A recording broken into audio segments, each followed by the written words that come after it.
Hello friends, welcome to Yas Recipes. இன்னைக்கு நம்ம சேனல்ல சூப்பரான எறா பிரியாணி ரெசிபி தான் பார்க்க போறோம். நான் இன்னைக்கு 1 kg நார்மல் ரைஸ் வச்சு தான் செஞ்சிருக்கேன். வாங்க எப்படி செய்யறதுன்னு பார்க்கலாம். பிரியாணி பாத்திரத்துல 2 டேபிள்ஸ்பூன் அளவுக்கு நெய் சேர்த்துக்கோங்க. இது வந்து 50 ml வரும்.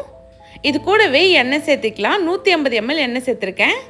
இப்போ ஸ்பைசஸ் எல்லாம் சேர்த்துக்கலாம். நான் பட்டை, கிராம்பு, ஏலக்காய், கல்பாசி, பிரிஞ்சி இலை எல்லாமே சேர்த்திருக்கேன். உங்ககிட்ட பட்டை, கிராம்பு, ஏலக்காய் மட்டும் இருந்துச்சுன்னா அது மட்டும் கூட சேர்த்துக்கலாம். 400 கிராம் அளவுக்கு வெங்காயத்தை நல்லா தின்னாக ஸ்லைஸ் பண்ணிவிட்டு சேர்த்துக்கோங்க. இப்போ இதை பொறுமையாக வதக்கி எடுத்துக்கோங்க. வெங்காயம் பார்த்திங்கன்னா நல்லா வதங்கி கலர் சேஞ்ச் ஆகி வரணும். அப்போ தான் பிரியாணி டேஸ்ட் நல்லாயிருக்கும். இப்போ பாருங்கள், இந்த அளவுக்கு கலர் மாதிரி வந்ததும் 2 டேபிள்ஸ்பூன் அளவுக்கு காஷ்மீரி சில்லி பவுடர் சேர்த்துக்கலாம். இந்த சில்லி பவுடர் பிரியாணிக்கு நல்ல ஒரு கலர் கொடுக்கும். 1 டேபிள்ஸ்பூன் அளவுக்கு பிரியாணி மசாலா சேர்த்துக்கோங்க. வீட்டில் அரைச்ச பிரியாணி மசாலா இல்லைன்னா கடையில் வாங்கினது கூட சேர்த்துக்கலாம். தேவையான அளவுக்கு உப்பு சேர்த்துக்கலாம். இப்போ இந்த மசாலாவை நல்லா ஒரு நிமிஷம் போல் எண்ணெயிலே வதக்கி விடுங்க. இப்படி நம்ம பண்ணுறப்போ நமக்கு நல்ல கலர் கிடைக்கும். பாருங்கள், நல்லா வதக்கி எடுத்தாச்சு. இஞ்சி பூண்டு பேஸ்ட் சேர்த்துக்கலாம். 4 டேபிள்ஸ்பூன் அளவுக்கு நான் இஞ்சி பூண்டு பேஸ்ட் சேர்த்துருக்கேன். நான் வந்து இஞ்சி பூண்டு ரெண்டுமே சமமான அளவில் எடுத்து தான் அரைச்சி எடுத்துருக்கேன். அதை இதோடு சேர்த்து நல்லா வதக்கி எடுத்துக்கலாம். நல்லா அந்த பச்சை ஸ்மெல் கம்ப்ளீட்டாக போகணும். இது கூடவே 300 கிராம் அளவுக்கு தக்காளி பழம் சேர்த்துக்கோங்க. ஒரு 5லேருந்து 7 பச்சை மிளகாய் சேர்த்துக்கோங்க, உங்கள் காரத்துக்கு ஏற்ற அளவுக்கு. ஒரு கைப்பிடி ஃபுல்லாக புதினா மல்லியை பொடியாக கட் பண்ணிவிட்டு சேர்த்துக்கலாம். 100 கிராம் அளவுக்கு தயிர் சேர்த்துக்கோங்க. இப்போ இது எல்லாத்தையும் இந்த மாதிரி தொக்கு கன்சிஸ்டன்சியில் வதக்கி எடுத்துக்கோங்க.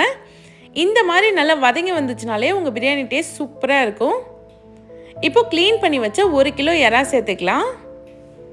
இப்போது இதை ஒரு 2 நிமிஷம் போல் இந்த மசாலாவோடையே வதக்கி எடுத்துக்கலாம். அப்போ தான் எறாக்குள்ளே அந்த மசாலாலாம் போய் சாப்பிட்றதுக்கு ரொம்ப நல்லாயிருக்கும். நல்லா வதங்கட்டும். நான் சொல்கிற மெஷர்மெண்ட் எல்லாமே அப்படியே ஃபாலோ பண்ணி செய்யுங்க. உங்களுக்கு அவ்வளோ ஃப்ளேவர்ஃபுல்லான பிரியாணி கிடைக்கும். எறா பாருங்கள் நல்லாவே வதங்கி வந்துருச்சு. இந்த மாதிரி தண்ணி ரிலீஸ் ஆனதுக்கப்புறமா நம்ம தண்ணி சேர்க்க போகிறோம். 1 கப் சாப்பாட்டு அரிசிக்கு 2 கப் தண்ணி. நான் 4 கப் அரிசி எடுத்ததுனால 8 கப் அளவுக்கு தண்ணி சேர்த்துருக்கேன்.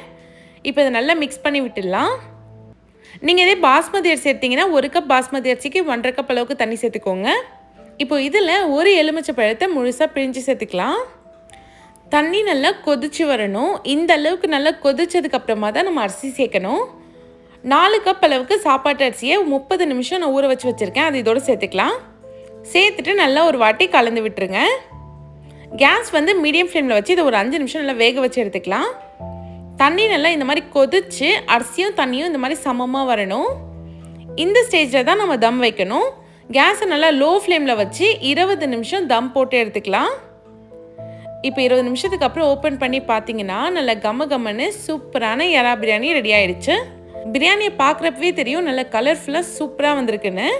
கண்டிப்பாக இந்த ரெசிபியை நீங்களும் உங்கள் வீட்டில் ட்ரை பண்ணி பாருங்கள். ட்ரை பண்ணிவிட்டு எப்படி இருந்துச்சுன்னு கமெண்ட் பண்ணுங்கள்.